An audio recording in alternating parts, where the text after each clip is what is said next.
For today's vlog, papakita ko po sa inyo kung paano gumawa ng snowbird with calamansi. Dahil ngayon po ay uso yung mga lagnat, sakit sa lalamunan, sipon. Ito po ay home remedies, ay makikita lang po natin sa ating kusina. Kaya easy lang po natin tong magagawa. Kaya ito yung calamansi, 8 piraso at saka snowbird. Saka optional din kung gusto nyo lagyan ng honey, ito po, may honey din po tayo. Saka dito po natin nilalagay yung gagawin nating snowbird with calamansi. Saka ito din po yung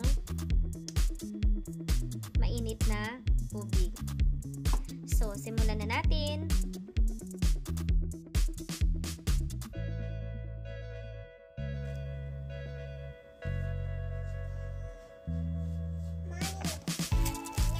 Ito, lagay natin sa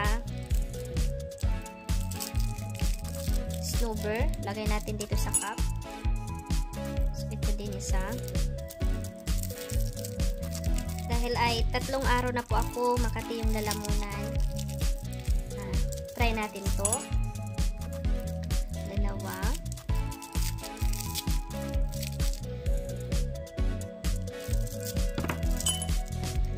So, ito na.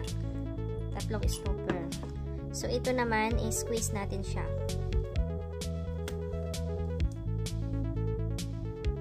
I-squeeze natin yung calamansi.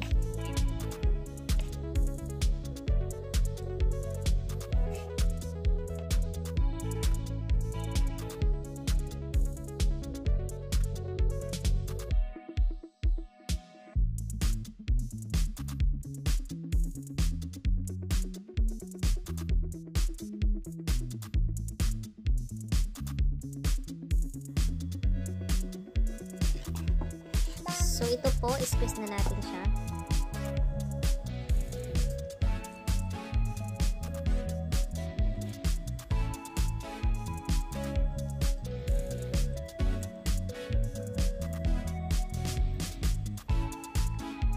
Kasi super kati yung lalamunan ko po. Pangatlong araw na ngayon. Dahil uso ang sakit ngayon, ito po ay isa sa ito na. Siyempre, tatanggalin natin ng mga seeds.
Mainit na tubig.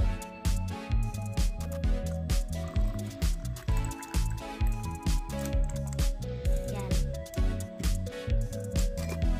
Saka lagyan na lang din natin. Lagyan din natin ng kunti lang yung honey.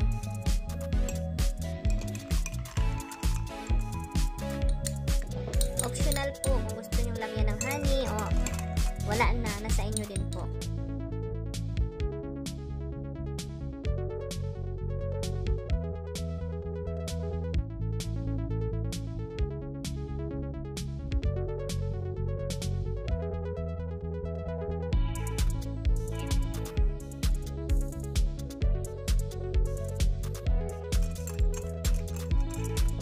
Kapag natunaw na po yung snowbird, pwede na po siya.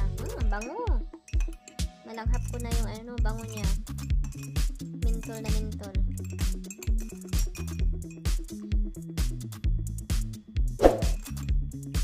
So, wala na. Ito na po yung ating calamansi with snowbird. Ito po ay maganda sa ating lalamunan. So, let's try. Thank you for watching. Keep safe po. Ingat.